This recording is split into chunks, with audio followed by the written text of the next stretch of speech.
for well over a year. And today we've got some good news to report. I'm joined again by Dr. Carol Rotte, who's the director of the Division of Public Health, leading just a fabulous team, doing great work through this past year, a very stressful, and I think getting to be to a place where it's not as stressful as it's been, but still a lot of work to do.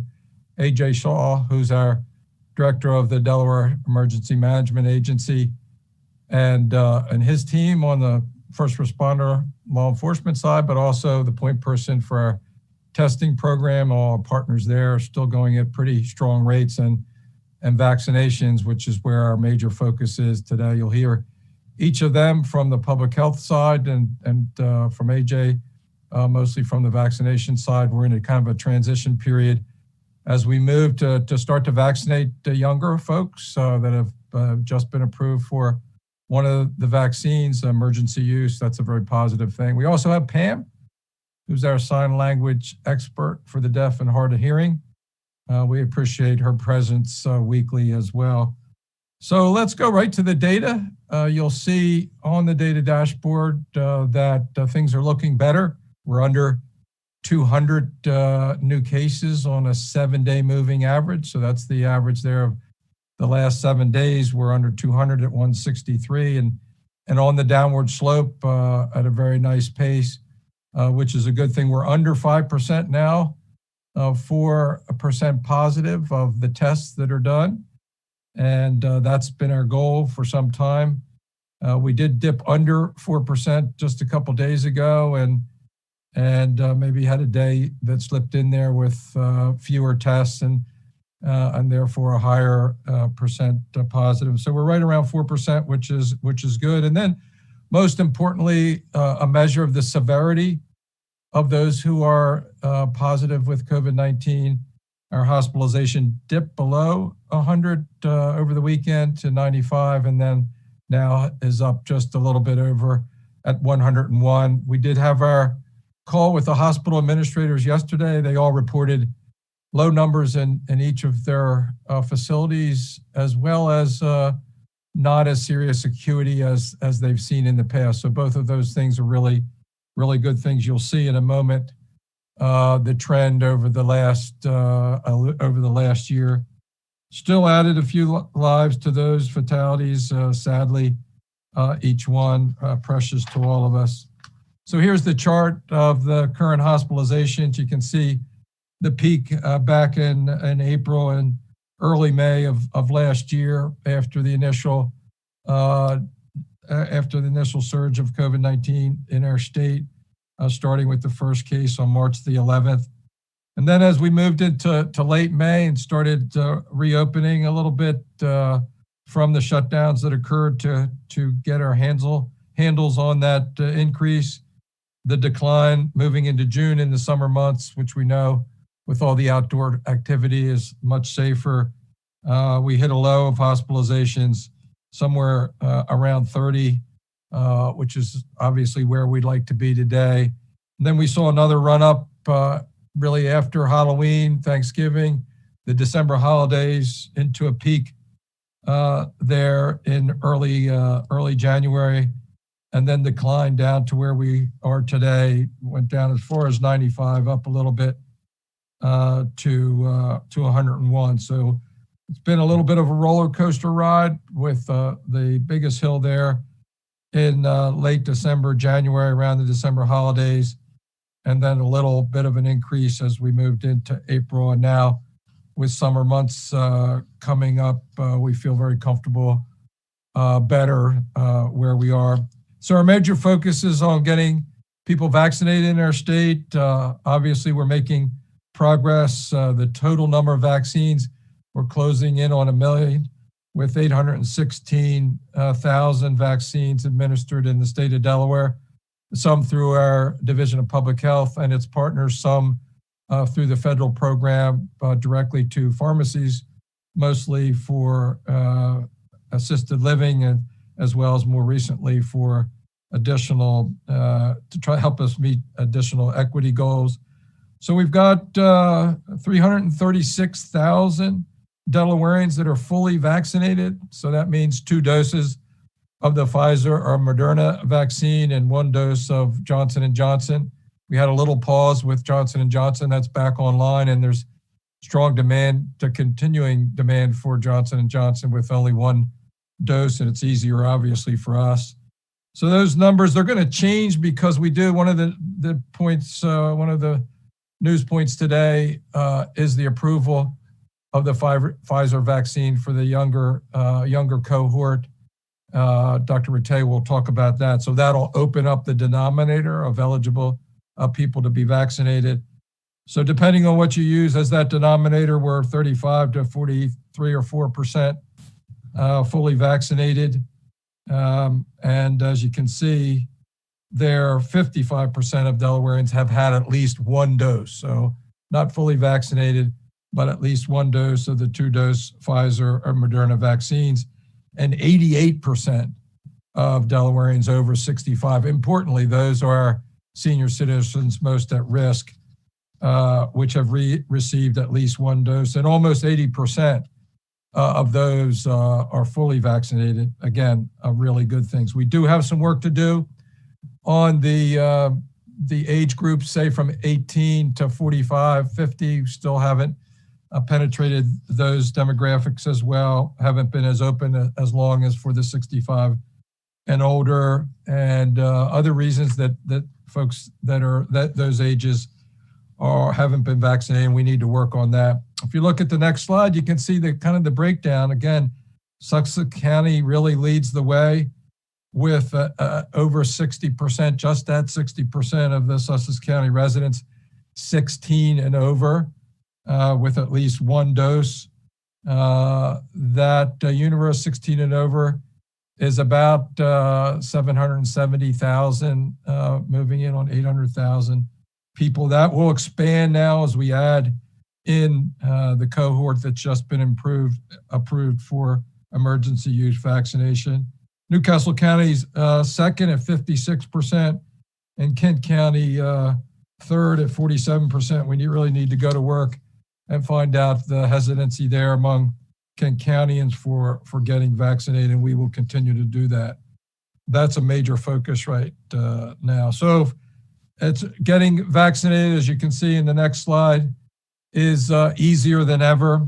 Vaccines are available. You can find out places to get vaccines through de.gov/getmyvaccine. You can use the vaccines.gov tool. We have, and AJ, I think, will talk a little bit more about this. We have some fixed locations, 4 fixed locations, 2 in Newcastle County, 1 in Kent County, and 1 in Sussex County that you can make appointments for or just walk up. They're available through Curative. Our pharmacies are moving to offering vaccinations by walk-up and by appointment. Walgreens now, you need to have an appointment. Some of the others, you can do a walk-up. You should call them first and find up or walk up and as you're doing your shopping and see if you can get one. The expectation is that they all will convert to making walk-up vaccination possible. That's the word from the federal government, part of being a participant in the federal program. Hospitals will continue to do vaccinations, mostly of their patients, and others they will run some modified clinics, modified from what they have been doing. The federally qualified health centers, Lared and Henrietta Johnson here in Wilmington, Lared in Greater Newark and in Dover. Westside Health in Wilmington with Henrietta Johnson, Westside Health in Newark area and Central Delaware out of Dover, and then Lared in Georgetown and Sussex County. We also have our public health clinics and the new vaccination clinics that will be fixed locations in four locations in Newcastle County, Kent, and Sussex County. So given the improved health conditions and the improving health conditions for COVID-19 in Delaware, we've announced last week that effective May 21st, There will be no capacity restrictions indoors, so 100% capacity. Still requirements for mask wearing and social distancing. You don't have to wear a mask generally outdoors unless it's a large gathering where it's difficult to keep your social distancing. But really the messaging now is outdoors is safe, particularly if you're only going to encounter somebody walking by as you're getting your exercise walk or as you're out moving around. You want to keep your mask in your pocket though, because you're going to go into the grocery store or the pharmacy or whatever, doing your business. Need to have that mask at hand so you can slip it on as you go indoors. And then finally, get vaccinated. de.gov, get my vaccine is the place to go to get it online. Stroll into your local pharmacies, find out if they have walk-up available yet. They should sometime soon, just about everyone in our state. Not so much yet. And they're also vaccinating. We're taking sign-ups for appointments for those children who've just been approved. Dr. Rattay will talk about that, the age categories, and et cetera. Just lastly, a strong thank you for all of our partners, our nurses, our educators, teachers, all the families, the hospitals, frontline primary care providers, child care workers, public service workers, our paramedics in the 3 counties. What do we say about our Army and Air National Guard? No matter what we've asked General Berry and his team, they've responded so professionally and dependably. They've just been unbelievable. Our community organizations, churches, workplaces of worship, faith-based, have been extraordinary. Of course, law enforcement as well. Just about everybody. And don't let me leave out our Del.Dot workers who have staffed the large clinics at the DMVs that we've had, as well as at Dover Downs. What a godsend Dover Downs was. They're preparing for the big race coming up this month. So we're shut down there at Dover, but we're opening up at a location near you. One last ad here, and that is for a seminar on summer accelerated learning, which will be on May the 13th at 6 p.m., a live stream on summer opportunities for additional learning to make sure that those students who missed some things during the year as a result of COVID and remote learning will be able to catch up and spring ahead as we move into next year, educating our children. Next up is Dr. Carol Rattay, who's the director of our Division of Public Health. Thank you, Dr. Rattay, for your great work and leadership through all of this, the work of your team, as we continue to move into a new phase with extra focus on coming up with creative ways to encourage people to be vaccinated, make sure they have the information they need to make those decisions, continue to keep people tested so we know where we stand with respect to the COVID-19 in our communities. I think you'll be reporting on some pretty good news this week. Dr. Rattay. Yeah, thank you, Governor. And it really is a really great day in this pandemic marathon that we've all been enduring for quite a long time now. Let's talk a little bit about where we are from a data perspective. As the governor highlighted, we are continuing to head in a good direction as far as our case rates and our positivity rate numbers, hospitalizations, and the areas of concern is also really good news this week. We are now down to just one area of concern, which is Frankfurt, based on the same criteria that we've been using for quite some time now. In fact, if you recall, about 4 weeks ago, we had 26 areas of concern. So this is clearly more indication that we are headed in the right direction. And our weekly look at the variant levels in Delaware shows little change compared to the last few weeks. We still have some high levels of variants in circulation. Of the samples that were sequenced in our lab for surveillance last week, 61% turned out to be variant strains compared to 66% in the prior 2 weeks. So we're really holding pretty steady on those, but we continue to have that UK variant and that New York variant as our predominant variant strains. So even as the case levels come down, we need to continue to be aware that the virus versions that are circulating in our state are predominantly more contagious and virulent ones. And so precautions are still in order, especially if you haven't been vaccinated. So let's shift to the important vaccination news of the day. So yesterday, the FDA amended its emergency use authorization, or EUA, to allow the Pfizer vaccine to be administered to those as young as 12 years old. Previously, it was only authorized for those 16 and older. And while the Centers for Disease Control and Prevention's ACIP, or Advisory Committee on Immunization Practices, is planning to meet tomorrow for a formal recommendation, this authorization for providers to utilize the Pfizer vaccine for this new age group is effective immediately. And so we have informed Delaware vaccinators who have Pfizer that they can go ahead and start serving our youth who are ages 12 and up as soon as possible. And we know that some have already started doing so, which is just really exciting to get to protect this, this age group as we have been able to do so with some of the older folks. And so that means pediatricians, pharmacies, NMORs, and other health systems are now making a vaccine available to this age group, or soon to be making vaccine available to this age group. Of the state opportunities, we've talked about our DPH public health clinics, which are state service centers, and also some new standalone clinics that I'm going to talk more about in just a moment. They all have the Pfizer vaccine and have already begun taking walk-ins today for this new younger age range.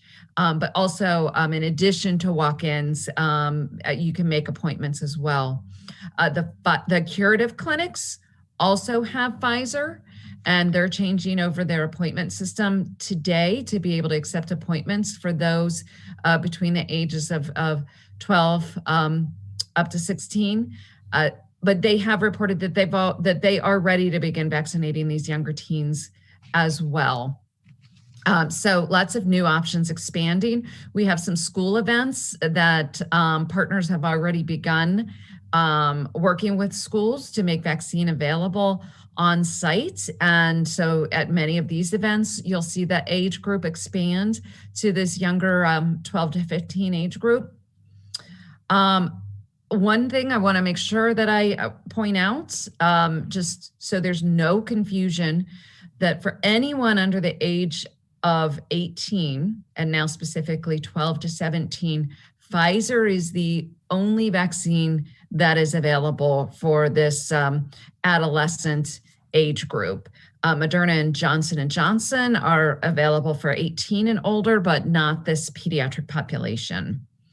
So today we did put up a webpage specifically with information for parents and for kids about the vaccine, including the medical and the trial information, as well as places to get vaccinated with Pfizer. So you can find it by going to de.gov/youth vaccine and get more information. Again, this is a really exciting new phase to protect young people. The trials for this vaccine among this age group are just astonishing. In the group that received the vaccine, not a single one got infected with COVID-19. The side effects are really well tolerated, just like with other age groups.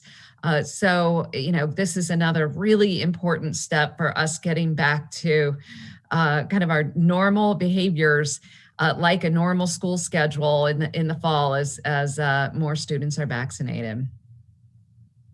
So let me talk a little bit about our new DPH vaccination clinic. So over the last week, We've opened 4 standalone vaccination clinics, which will operate for the next several months. We did put out a press release about these clinics this morning. These 4 clinics will vaccinate people with or without an appointment, Monday through Friday every week, between 8:30 and 11:30 in the morning, or between 1:15 and 4 in the afternoon. We have the capacity to vaccinate about 4,000 people in these clinics each week, which is really going to help with the capacity, especially since those larger vaccination clinics like the Dover International Speedway are no longer operating on a regular basis. So these vaccination clinics can be found in the Canby Park area of Wilmington on Maryland Avenue, in Oxford Plaza on Chapman Road in Newark, at the Blue Hen Corporate Center in Dover, as well as in the Georgetown Plaza at Route 113 and Route 9 in Georgetown. And again, these sites are devoted solely to vaccinations. Again, they can handle thousands per week to help replace the capacity and throughput of our Dover Speedway site.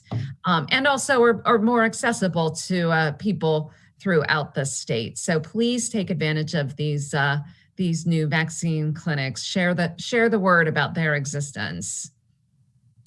Finally, I just want to touch base on vaccinating those with disabilities. As we enter this phase of open vaccination opportunities, I want to remind those with disabilities that it is a priority to make sure that they're able to get the vaccine and to get help or support with accommodations if needed. Over the last months, vaccine events have been held specifically for those with disabilities, hosted by DHSS or in partnership with other partners. Before we reached open eligibility, medical providers were also focusing on those with disabilities and their loved ones. Now, vaccine is widely available at pharmacies, hospitals, medical providers, and so those are all great options. But I do want to also emphasize that our state coordinated vaccination opportunities are designed to allow for accommodations as well. So that means the DPH public health clinics, the new clinics that I just mentioned, as well as the curative sites are all ready to accommodate those for disabilities. For the DPH public health and standalone clinics, you can call our call center number or email vaccine@delaware.gov to make an appointment or to talk about the accommodations that you might need so we can be prepared. For Curative, which operates at the sites at the Del Tech campuses, we also have a number for them, or you can email support@curative.com to request accommodations as well. So these links, as well as questions and answers about the vaccine, are now available on our website. I want to make sure that folks are aware that we do have a lot of good information for persons with disabilities on our website now, a very special page. So if you have any questions, please visit this website, our website, to get more information. And finally, I just want to give a huge shout out to our nurses and hospitals. I would be completely remiss if I did not recognize National Nurses Week and National Hospitals Week. As the Director of Public Health, we have many nurses working within our agency who have gone way above and beyond in the last year. And we did send them a message of thanks a few days ago, but I want to again give them a huge shout out and also extend that thanks to all of our nurses and all of our hospitals in the state who have done everything they can to help us get through this pandemic. It would be a severe understatement to say that nurses and health systems have played a critical role over the last year in treating and identifying and preventing coronavirus, and they will continue to do so. So please show your appreciation to them if you can, and if you're vaccinated, hug a nurse. With that, I'm going to hand it back to the governor. A good nurse for sure. If ever there was a year to celebrate our nurses and our hospitals, this year is it. Just incredible service over the last year. The nurses who staff those hospitals, who staff our long-term care facilities, who take care of people in physician offices across our state, who have been right on the front lines, right in the faces of folks who they know or don't know whether they have COVID-19 or not, who've been vaccinated themselves, just really leading the way into our hospitals. And remember, you know, a lot of people have avoided going to the hospitals for elective surgeries and other things. It's time to think about that. Don't put off needed healthcare needs that you might have. Make sure you get those taken care of. It's safe to go to the hospitals. A lot of those folks, if not most, are fully vaccinated, and you can get vaccinated yourself if you go there. So thank you to our nurses and our hospitals. Leading the way on vaccines and testing has been AJ and the team at Public Health, our partners at Dover Downs and across the state. Lisa Henry and her team shaking the trees to get folks out of communities to get vaccinated. We're moving into a kind of a new phase, AJ, I think, and we got to, as you say, take the vaccines to communities, make it easier, and create some incentives for people to get there. We're closing in on 60% fully vaccinated, depending on what you use for the denominator there. And we are opening it up, so we got another cohort to vaccinate. So we really got to think out of the box to get this next group vaccinated so that we can be safer than ever. AJ? No, thank you, Governor. Good afternoon, everybody. And definitely an exciting, week with the 12 to 15-year-olds now eligible for vaccination. But let's go ahead and start off with some testing updates. We did see a slight decrease last week in the testing numbers, went from 32,000 to just under 30,000. Again, we knew spring break probably got us a little bit of increase in the numbers. As more people get vaccinated, we expect to see a little decrease in the testing rates. But again, you could go to de.gov/get tested to find out where our locations are going to be. We will be modifying just a few locations based really on where Dr. Tay sees there being a need, as well as areas that have fallen off. But we'll still have testing around the state multiple days a week. Just going to kind of make sure we target it as much as we can going into the summer months.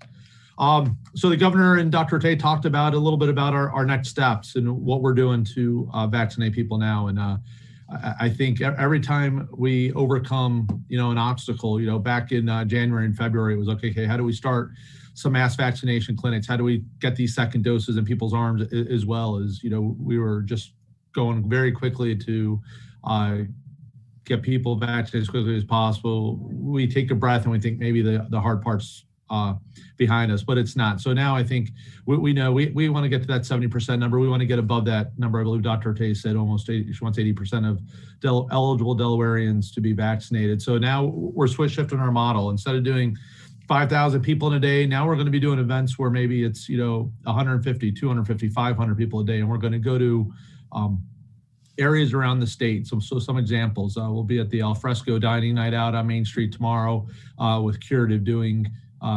vaccinations with Johnson & Johnson. Diane Hainsworth and her team are going to be at Dover Downs this weekend for the NASCAR race. So even though we just left there, we're going back. They welcomed us with open arms to be able to get spectators a chance to get vaccinated. So on top of that, we're looking at going to some firehouses in maybe Western Kent and Western Sussex County, where we know we have vaccination rates that are a little lower, or up in the city of Wilmington, where it's kind of that pillar in the community.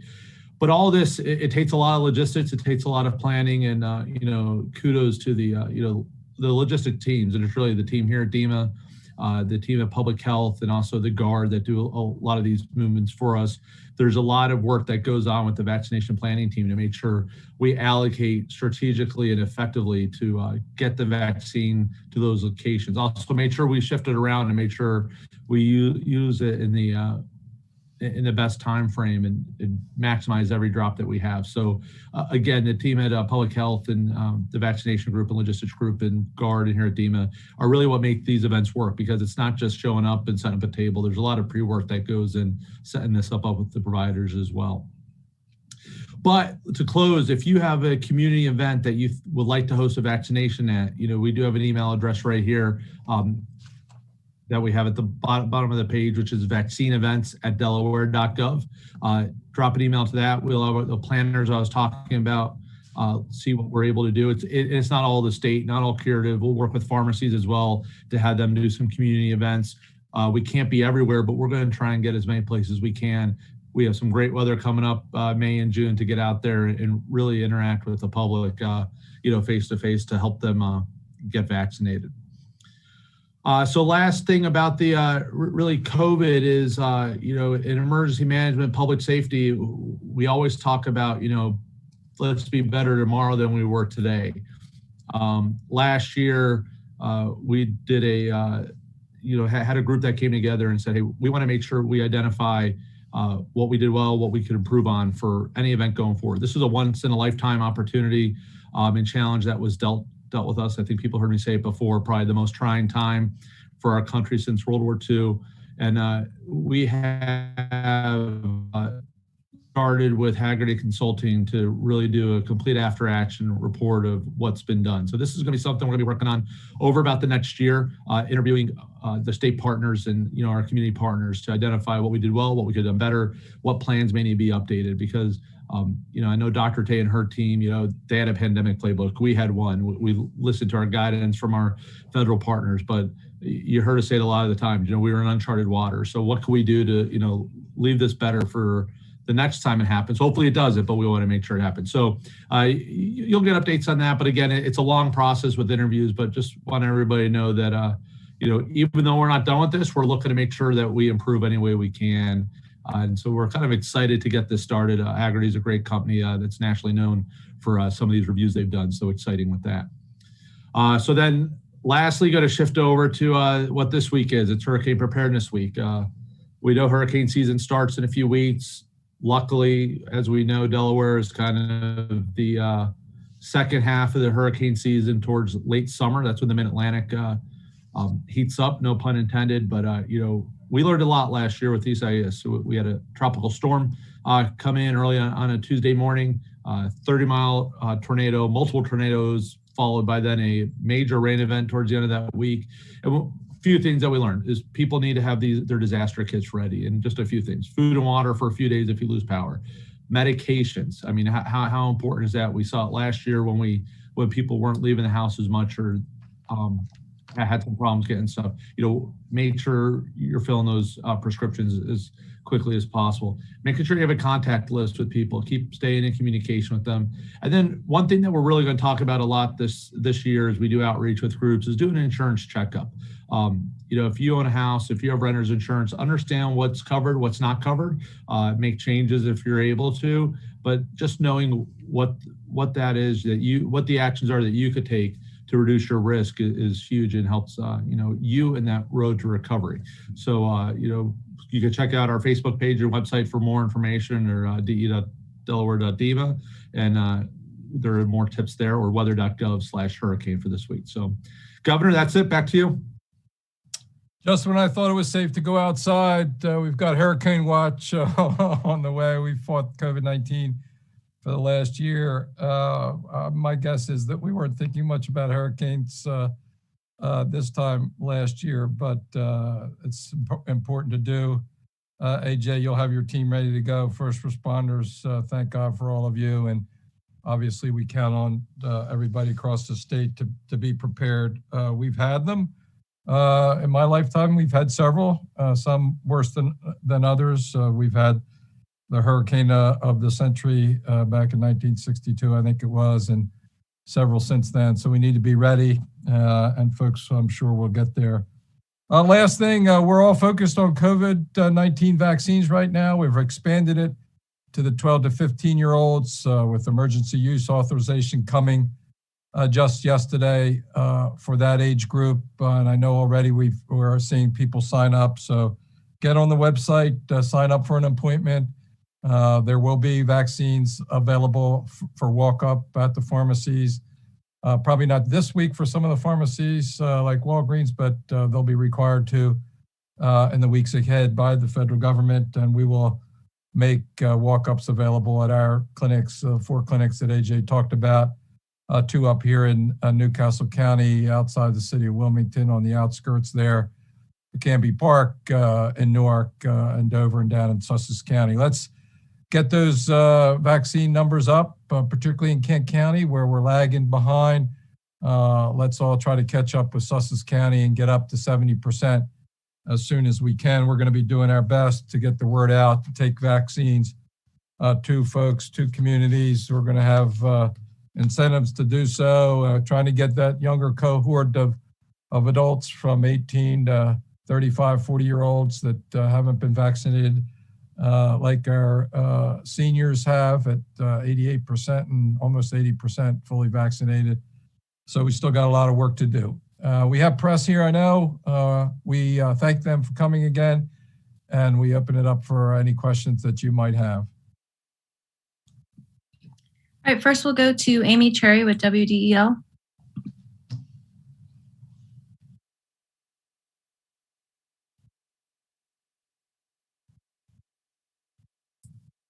Hi, everyone. Thanks so much. Wondering if, Dr. Fauci was quoted earlier this week, and he said that it may be time to relax indoor mask mandates. Some states are setting vaccination rates that they want to see in order to lift that mask mandate. Wondering where you stand on this. Yeah, it's not something that we're looking at the moment with respect to indoor gathering places. I think we need to continue to see improving conditions. I did not hear or see that report from Dr. Fauci. Obviously, we take our lead from the CDC and their guidance. We're focusing now on doing away with the mask requirement outdoors, a much safer place. Folks need to have their masks. I know most people that I encounter feel safer when they go into a retail establishment really quickly with their mask on. I certainly do. Dr. Rattay, any thoughts on that? Yeah, it is a great question, and we're looking forward to the day when we do feel comfortable relaxing indoor mask mandates. But as we know, the virus spreads more indoors, and we still have, although we're seeing improvements, we still do have higher levels of community spread of the infection. So we're not there yet. And what we really want to do now that it's such a great time of year is encourage people to be outdoors, and because we know that's a safer place to be. So we're not there yet, but we're looking forward to that day when it may happen.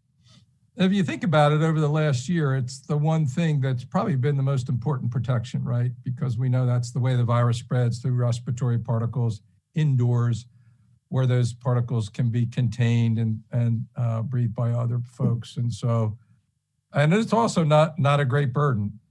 It's more of a burden outdoors, obviously. And so that's why we've moved to not require face mask wearing outdoors. Second question, school board elections are today, and I'd be remiss if I didn't ask an education-related question. At a recent meeting, Cesar Rodney, superintendent, said that 90% of families want 5-day in-person learning on day 1 this fall. What specific actions are DPH planning to get more students onto buses and into classrooms? Well, my goal is 100%, and I know I'm being somewhat facetious. We ought to want to get all of our children back in school for in-person instruction. It's good for them. It's critically important for their academic careers. It can be done safely. Districts have done it already, largely, not completely, but they've had to follow some of the restrictions, and some of those, and we've had lots of discussions about it recently, frankly, in terms of the separation between and among students that needs to occur, mask wearing and the like, some of the things you just mentioned, Amy. But our goal is clearly twofold. One is to make sure students are taking, and parents are taking, opportunities to get additional learning during this summer. And secondly, to get all of our students back for in-person learning in the fall. Dr. Rattay? No, I have nothing to add to that. Thank you. All right, next we'll go to Brendan Holbeck with the News Journal. Good afternoon. We've seen the percentage of adults with one dose in that kind of 50 to 55% range now for a week or two. How significant will getting the vaccine to this age group be in that march toward, whether it's 70 or 80%, whatever that, I know it's not a firm goal, but how significant will it be to be able to vaccinate these people, not only for themselves, but that community spread aspect? So could you restate the question? You're talking about an aged demographic?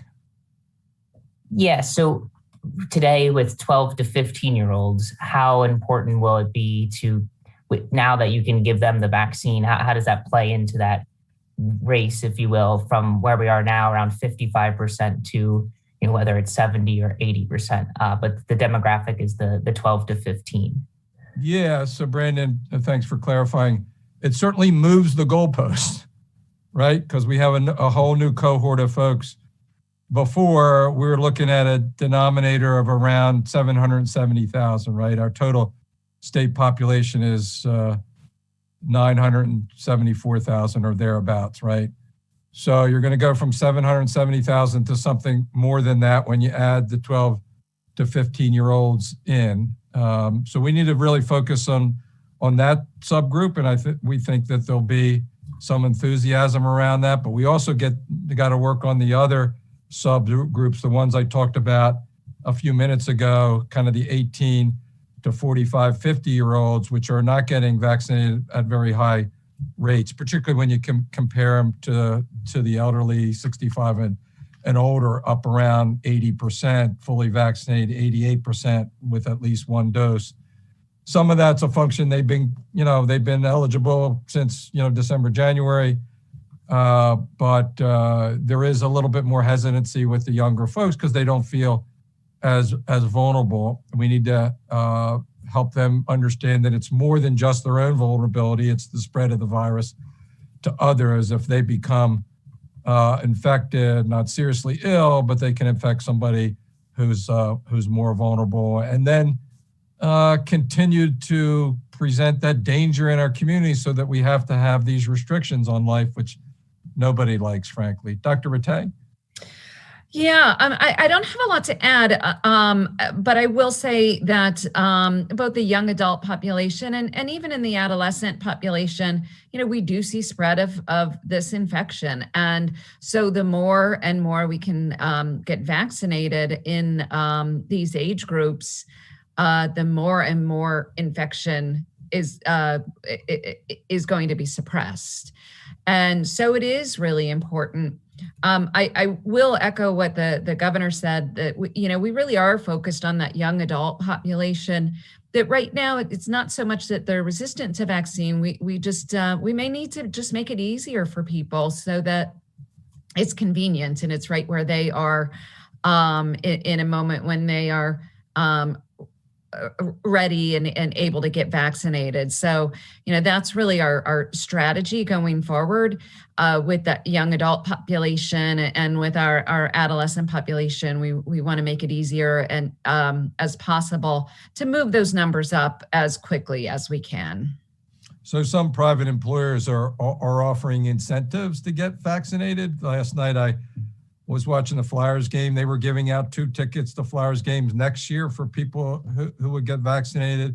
We know the poultry companies have offered a money kind of grab opportunity for their employees that get vaccinated. Others have provided financial incentives. One of the restaurants down at the beach has offered free desserts for folks to get vaccinated. We're gonna have to think that way in terms of incentives. You can see that around our region. In terms of different establishments creating incentives for people to get vaccinated. We just need to get those numbers up.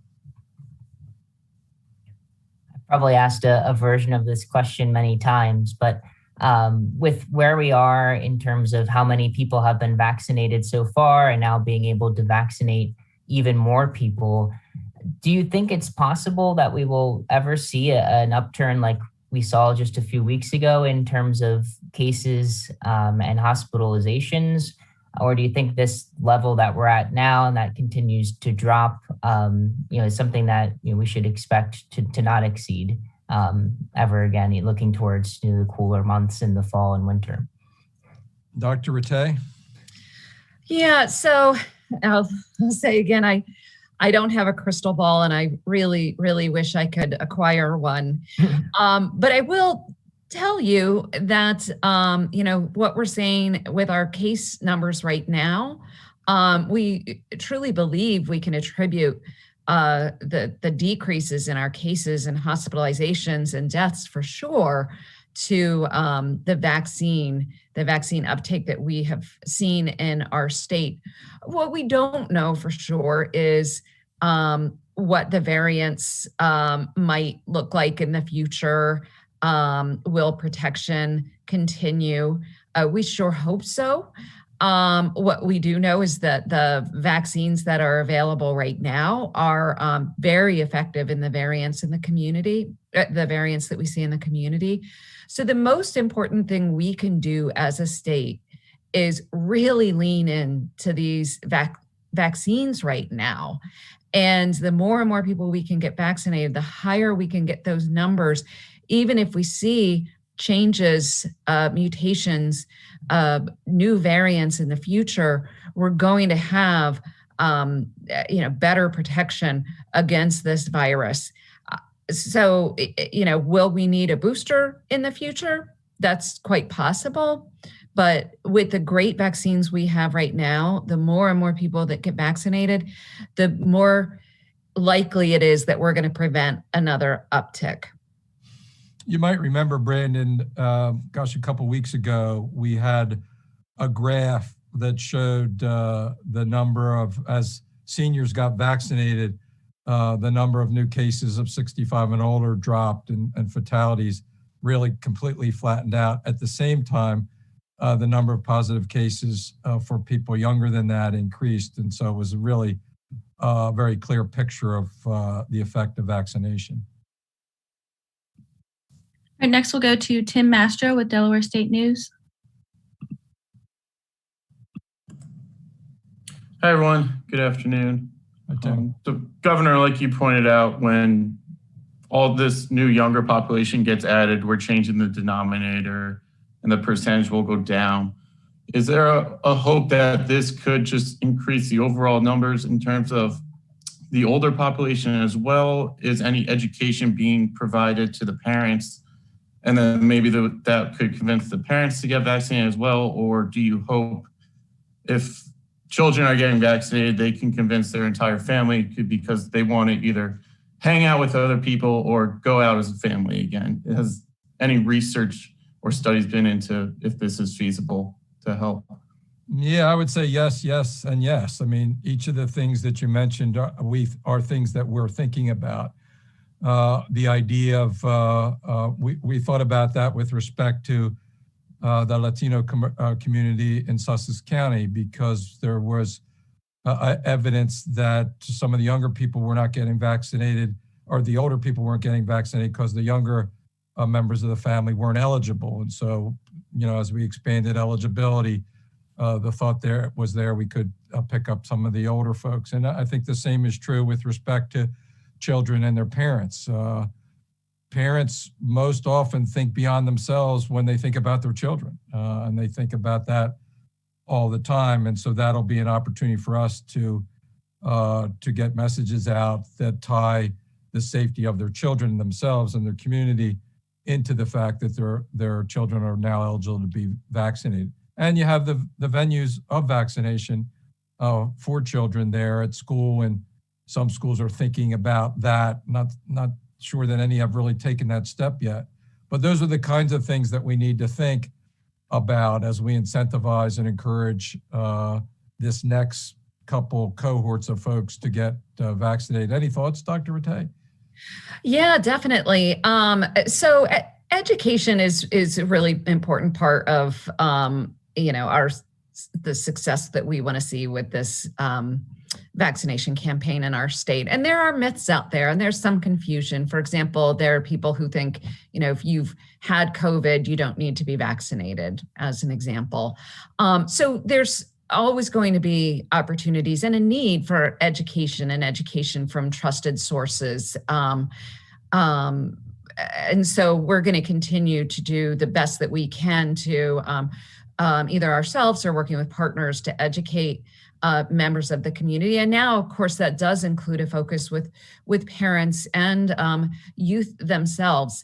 I will tell you, as a parent of a 13-year-old, I've had a number of conversations with her and her friends lately, and they are really excited about this vaccine, which to me is exciting. They see this as like a ticket to their freedom, their ability to spend more time with their friends and to socialize and do normal things again. And so many times in public health, we see kids really influencing their parents. So it'll be interesting to see, but I would guess that there will be examples where kids are not only, telling their parents that they want to get vaccinated, but also talking their parents into getting vaccinated as well. And to that point, I was visiting Indian River High School this past last week, and talking to the high school students who were in school that day. And about half of the students in the class were there in person, and then maybe the other half or fewer were on the Zoom coming through the computer on the teacher's desks. And clearly one of the things that was stated over and over again by the high school students was how tired they are of both remote learning. They want to be back in school. For the academics piece, they said that it was obviously easier, more effective to learn, and they want to see their friends. And so the availability of vaccinations could help with that argument and get those kids to realize that that's an opportunity for them to get back with their friends.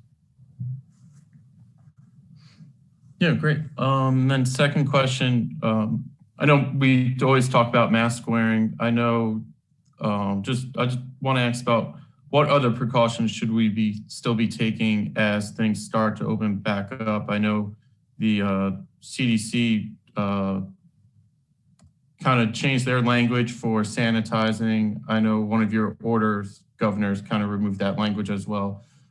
Just if you could just speak a little bit about what sanitizing still needs to be done and what other precautions should still be happening this summer. Yeah, I'll hand it to Dr. Rattay on the sanitizing thing, but just to reemphasize the main message, which is masking indoors is the most important. Not out of doors now, but indoors, that's where the spread occurs. That's where we need to be more careful. Dr. Rattay? Yeah, I mean, I don't have a lot to add to that. Masking is our most important tool. We know that it spreads more when you have gatherings and crowds. So avoiding indoor gatherings remains important. And also, along with this, ventilation is important. So that's why outdoors is better. But in indoor spaces that are not well ventilated, there's an increased risk there. So those continue to be the precautions that we're looking at as more and more of the population gets vaccinated and protected. All right, we'll move on to our pre-submitted press questions. We had two similar questions from Melissa Steele at Cape Gazette and Tim Furlong from NBC 10. They were asking about unemployment and if you've heard from industries struggling to attract workers. Would you consider ending the $300 enhanced benefit for Delawareans in order to fill all these job vacancies? And would you consider offering a bonus similar to Montana's $1,200 to get Delawareans back to work? Yeah, so the answer is yes. I have heard from a lot of businesses about difficulty in rehiring staff, hiring staff for the summer, particularly in the beach areas. They're all struggling to get mostly young people looking for summer jobs to sign up there. Some are giving incentives themselves. I noticed that Wawa has like a $500 signing bonus, and I'm hearing it from a lot of folks. And so we are looking at ways to, there is a requirement when you're on unemployment to be looking for a job. Now's the time to look for a job because there's lots out there. And so folks ought to be doing that, and we'll be looking at that to make sure that people are taking advantage of those opportunities. We also have still opportunities to get certifications that would open the doors up for higher level employment. There's a real opportunity for that as well. Now is a real time of opportunity as the economy reopens. More jobs are needed, more people are needed for those jobs, and therefore there are opportunities out there. Under any circumstances, the unemployment payments are temporary, and so now's the time to move and pick up a good job so that you can secure your future, and that's going to be our message. That's what we'll continue to tell people that are out there not employed at the moment, and that's how we'll work together with the businesses who are looking for that workforce. That was the last question for today. All right, very good. Again, thanks to the media for joining us. Thank you to all those that are helping us on our teams with public health and public safety, our Army and Air National Guard. Again, hats off to Dover Downs for allowing us to use their facility. They do have the big race coming up this month. Make sure, if you haven't been vaccinated, make sure that you get an appointment today. Go to a walk-up clinic this week. If you're interested in getting more information, talk to friends and family members who've been vaccinated themselves. It's really important for us to get 70% or better. We're closing in on 60% that have had at least one dose. Johnson & Johnson is available again, and will get resupplied in another week or so, and that will be more readily available. So make sure you sign up, COVID-19 vaccine today, de.gov /getmyvaccine. Call the number there as well. Help us get to a place where we can enjoy the summer outdoors. We can enjoy our families and friends. We can enjoy bars and restaurants indoors and outdoors, and we can do it safely. Thanks for your cooperation and for tuning in. And again, our hats off to the nurses and the hospitals, our partnership, and your nurses and hospital weeks that are celebrated this month of May. See you next week.